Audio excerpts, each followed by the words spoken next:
বউ কখনো আপন হয় না, তা সেই আপন মানুষগুলো কই এখন আর পাশে আসতেছে না। শুনো, সব বউরাও এক না, আবার সব মা বোনরাও এক না। যে যেমন তাকে সেভাবে বোঝার চেষ্টা করো। বউ ভালোবাসলে বউকে ভালোবাসা দিতে শিখো। ঠিকই বলছো, আমি আসলে এতদিন তোমার সাথে অন্যায় করছি। আসলে পরিবারও কখনো কখনো স্বার্থপর হয়, কখনো কখনো নিজের রক্তের মানুষগুলোই বেইমানি করে। আব্বা ফোন, তোর বোন জামাই বিদায় দিয়ে ফোন দিছিল।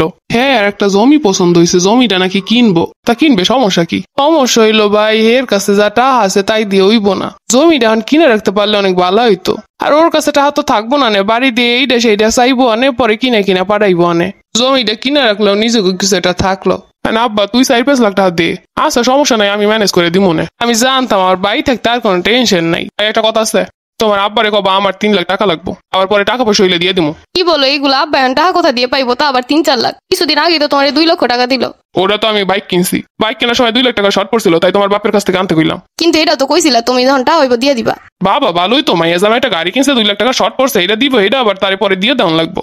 আমার বাপের আহামরি টাকা নেই, যা আছে তাই দিয়ে আমার ভালো রাখার চেষ্টা করছে সব সময়। মাইয়া শ্বশুর বাড়িতে কি লাগবো না লাগবো তা যখন দিতেই পারবো না, তাহলে মাইয়া বিয়ে দিছে কেন? তোমার তো সবকিছু দিয়ে হেল্প করার চেষ্টা করি, তারপরে তো 2 দিন পর পর তোমার লাগে। 2 দিন পর পর লাগে বলতে, তোরে যে খাওয়াই পরে এগুলো যায় কই? বিয়ে করলে তো বললে এগুলো করুনি লাগবো। তোরে যে সব খাওয়াইতেছি পড়াইতেছি এগুলো করতেছি, আমার কিছু পাওনা আছে না তোর বাপের কাছে দিয়া? এটা বাপে অনেক কষ্ট করে মেরে বড় করে তারপর তোমার বাড়িতে পাঠাইছে, খাওয়ান পর্যন্ত হেও দিতে পারতো। হ্যাঁ, হে যেটা দিত এটা আমারে দিক। এইটা কখনো হয়? কও, তুমিই কও। দেখছি সব মোহের উপরে কেমনে আবার কথা কইতাছে। আরে বাপের বাড়ি কিছু থাকলে তো দিব, ভিখারি। শোনো, তোমার আমি সময় দিলাম 5 দিন, যদি টাকা এনে না দিতে পারো তাহলে যাও বাপের ঘরে খাও। আমি খাওয়ামো পরো, আমার প্রয়োজনটা পূরণ করতে পারবো না, লাগবো না। এই মেয়া তুমি এখন আবার টাকা দিয়ে কি করবা? সব কৈফত কি তোমার কাছে দেওয়ান লাগবো? লাগবো দেখেই তো চাইছে। ই মেয়া আনছি, বাপের বাড়ি দিয়ে চুলও আনতে পারে না। আগে কইছিলাম এই মেয়ে তুই ওই বাড়ির রইসের মেয়ে আনো, সব কিছু দিত, কি দিত না, মাথা হইতে পা পর্যন্ত সব দিত। টাকা দিলে একটু দ্রুত তোর জমিটাও কেন নইতো, আমার মাথা দিয়ে চিন্তাটা যাইতো। ও এই কাহিনী, এর লেগে আমার বাপের কাছ দিয়ে টাকা আনানো লাগবো? আমার জামাইটা কি ঠিক ভুল কোনোদিনও বুঝবো না? এই তোমার যা কইছিলাম মাথায় আছে? আমি আর আমার বাপের কাছে 1 পয়সাও যাইতে পারুম না। ও তার মানে সংসার করানোর কোনো ইচ্ছাই নাই দেখতাছি। আমার নাই না তোমার নাই? যদি আমার সাথে সংসার করানোর ইচ্ছাই থাকতো তাহলে প্রতিনিয়ত এমন করতে পারতা না। যেই বউ স্বামীর প্রয়োজনে পাশে থাকে না, সেই বউ আমার এখন লাগবো না। কেমনে বলো এইগুলা? 2 দিন পর পর বাপের বাড়ি থেকে টাকা আনানোর কথা। আব্বা কেমন আছো? আছি আম্মা, ভালোই আছি। তুই কেমন আছিস? আছি, ভালো আছি আব্বা। তোর কথা শুনে ঠিকঠাক মনে হইতেছে নাকি হইছে? আব্বা তোমার জামাই আরো 3 লাখ টাকা চাই। আরে আমি এখন কোন জায়গা দিয়ে দিব এত টাকা? তোর বোনটার আর কিছুদিন পর বিয়ের সময় হয়ে গেছে, ওর লগে যদি টাকা পয়সা কিছু না জোগাড় করি তাহলে কেমনি কি হইব? তোর আম্মা অসুস্থ, 2 দিন পর পর ডাক্তার দেখানো লাগে। আব্বা তোমার জামাই কইছে টাকা দিতে না পারলে গিয়ে বাপের বাড়িতে থাকতে। তোরে আমি কালকে গিয়ে নিয়ে আমো। যেই জামাই বউরে সম্মান করে না সেই জামাই করে তেমন লাগবো না। চল মা, বাড়িতে চল। যান যান, নিয়েই যান। মাইয়ারে তার কিছু দিতে পারবে না, নিয়েই যান। যেই শ্বশুর বাড়ি সুবিধা অসুবিধা পাশে থাকে না, সেই শ্বশুর বাড়ি দিয়ে কি করবো? দেখছি সব টাকা দিব না লেগে মাইয়া নিতেইছে। 2 দিন পর তো আয়ার ঠিকছে আমাগো বাড়িতেই উঠবো। 3 লাখ টাকা দেওয়ানোর মতো ক্ষমতা নাই। বিখেরি যত সবাই পড়লো আমাগো কপালে। ভালো হইসা ভালো হয়ে গেছে, আমাকে হেন পেয়ে খালি চাল ডাল ফুরাইতেছে, তার থেকে বাপের বাড়ি গিয়ে খাক। ভালোই হয়েছে, বাপের বাড়ি লয়ে গেছে, আমার তো এটা সেটা দেওয়ান লাগবো না।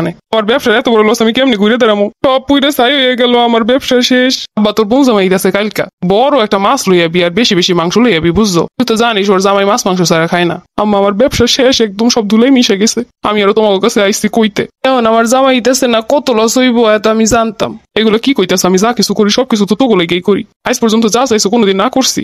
কি আর দিছো? সবাই যা দেয় এই তো দিছো, আর দিয়ে খোটা দেবা আগে কইলে আর নিতাম না। আমার এখন এই খারাপ পরিস্থিতি তোরা যদি এনমের কথা বতা কইস কেমন লাগে? ব্যবসা আজকে খারাপ হয়েছে, পরে আবার ঠিক হয়ে যাবে। ওর জামাই এইটাছে, জামাই সামনে কি মুখটা কালা করান যায়? আম্মা তোমরা আমার কিছু টাকা দিয়ে সাহায্য করো, জিনিসপত্র উঠান লাগবে দোকানে, যা ছিল সব ডাকাতি হয়ে গেছে। আমরা এখন টাকা কোন জায়গায় দিয়ে পাবো? আমার কাছে টাকা আছে। লিপি তোর জামাই একটু কন, আমার কিছু টাকা দিয়ে সাহায্য করতে, পরে আবার দিয়ে দিব। তাই হে দেশে আইতে আছে, হের দ্বারে এখন টাকা চামুক কেমন? হের দ্বারে টাকা পয়সা এমনিতেই নাই। দেশে আইতেছে বাড়ি করবো, হেলে কেমন হেটা হাত দেখি তোমার দেওয়ান যায়। তোকে সব সময় আমি পাশে থাকছি, আজকে আমার দুঃখের সময় তোরা কেউ পাশে থাকতেছো না। আমার তোমার যে সোনা আছে একটু ওইগুলো রাইখে আমার কিছু টাকা দাও। এইগুলো তোর বাপের সিনে, তোর বাপ অনেক শখ করে আমার কিনে দিচ্ছে, এইগুলো আমি রাখবো। স্বর্ণকারের কাছে রাখলে এগুলো থাকবো, এগুলো সব ওরা রেখে দিব। মা তোমার কাছে আমার থেকে স্বর্ণ বড় হয়ে গেল, এখন তোর বউয়ের কাছে চা, হেগো কাছ দিয়ে আন। আমার হে তো আরো 6 মাস আগে আমাকে বাড়ি থেকে চলে গেছে, এর কাছে কেমনে চাই? আর ওরে যেমনি অপমান করে বাড়ি দিয়ে বের করে দিছে, এরপর আমি ওর কাছে কেমনে টাকা যাবো? স্বামীর অসুবিধার সময় যদি বউ সাহায্য না করে তাহলে আবার কেমন বউ হইলো? আজকে আমার দুঃখের সময়, খারাপ সময় আমার ফ্যামিলি আমার পাশে নাই, অপমান করে বাড়ি দিয়ে বের করে দিলাম। যাগুলো গিয়ে এইরকম করলাম, হেরাই এখন পাশে নাই। হ্যালো, কেডাই? আমি কইতাছি কেমন আছো তুমি? আছি, ভালাই আছি। এত মাস পরে ফোন দেওয়ার কারণ? আজকে আমি অনেক বড় অসহায় হয়ে পড়ছি, আমি একদম নিঃস্ব হয়ে গেছি। তো আমার কাছে কেন ফোন দিছেন? আমি তো আপনার কোনো কিছু করতে পারুম না। আমি আসলে তোমার লগে অনেক বড় অন্যায় করছি, আমি এখন বুঝতে পারতাছি, আমারে ক্ষমা করে দেওয়া যায় না? আপনার লগে সবসময় আমি ত্যাগ করে আইছি, কিন্তু আপনি এই জিনিসটা কোনোদিনও বোঝার চেষ্টা করেন নাই। আপনি আমার কাছ থেকে টাকা নিয়ে এরপর আপনার বোন জামাইরে দেওয়ানের লেগে আমার সাথে ঝামেলা করছেন, আমার বাড়ি থেকে বাইর করে দিচ্ছেন। আমার বাপের অঢেল টাকা নাই যে আপনার 2 দিন পর পর টাকা দিতে পারবো। এই খারাপ সময় তুমি আমার পাশ দিয়ে চলে যাইও না। আচ্ছা আপনি টেনশন করেন না, দেখতাছি কি করুন যায়। শুনেন, আমি সেলাই কাজ জানি, আমি আপনার কাপড় বানাই দিব আপনি ওইগুলোই দোকানে উড়াইবেন। অল্প অল্প করে করতে করতে একদিন আবার ভালো স্থানে যাইবেন। এরপর অনলাইনে কিছু সেল দিব, তাতে আরো ভালো কিছু হইব। আমারে ক্ষমা করে দিও, তোমার সাথে যা করছে আসলে একদমই অন্যায়। একটা বয়স হয়ে গেলে তখন আর পরিবারও আপন থাকে না। একটা জিনিস বুঝতে পারলাম, বউরে সম্মান করলে, মর্যাদা দিলে সারা জীবন সে পাশে থাকে। পরিবারের জন্য এতদিন এত কিছু কইরাও কোনো কিছু হইলো না, উল্টা তারা বলে কি করছো। আর যেই বউর সাথে খারাপ ব্যবহার করলাম পরিবারের লেগে, সেই বউ আজকে পাশে আছে। আপনারা যদি তামান্নাস কার্টুনকে ক্রিয়েটর অফ দি ইয়ার বানাতে চান, তাহলে আমাকে ভোট করতে হবে। আর ভোট করতে হলে আমার প্রোফাইলে গিয়ে বায়োতে লিংক দেওয়া আছে, লিংকে প্রবেশ করে ক্রিয়েটর অফ দি ইয়ারের সেকেন্ড অপশনে আমি রয়েছি এবং ভোট অপশনে ক্লিক করে ভোট করে দিন। ওয়াইফকে সঠিক মর্যাদা, সম্মান, ভালোবাসা দিতে শিখো। একটা সময় ওয়াইফ ছাড়া কেউই পাশে থাকে না। তোমার আম্মা আর বোন বলে না, এর বউকে টাকা দিয়ে এই হইছে, ওর বউকে টাকা দিয়ে নিয়ে চলে গেছে, বউ কখনো আপন হয় না। তা সেই আপন মানুষগুলো কই, এখন আর পাশে আসতেছে না। শুনো, সব বউরাও এক না, আবার সব মা বোনরাও এক না। যে যেমন তাকে সেভাবে বোঝার চেষ্টা করো। বউ ভালোবাসলে বউকে ভালোবাসা দিতে শিখো। কি বলছো? আমি আসলে এতদিন তোমার সাথে অন্যায় করছি। আসলে পরিবারও কখনো কখনো স্বার্থপর হয়, কখনো কখনো নিজের রক্তের মানুষগুলোই বেইমানি করে। আর যেই মানুষটা বাবা মা সবকিছু ছেড়ে আমার বাড়িতে আমার ভালোবাসার জন্য এসেছে, তাকে আমি প্রতিনিয়ত অবহেলা করে গেছি, অসম্মান করে গেছি। যাই হোক, তুমি তো বুঝতে পারছো, অনেকে তো তাও বোঝে না।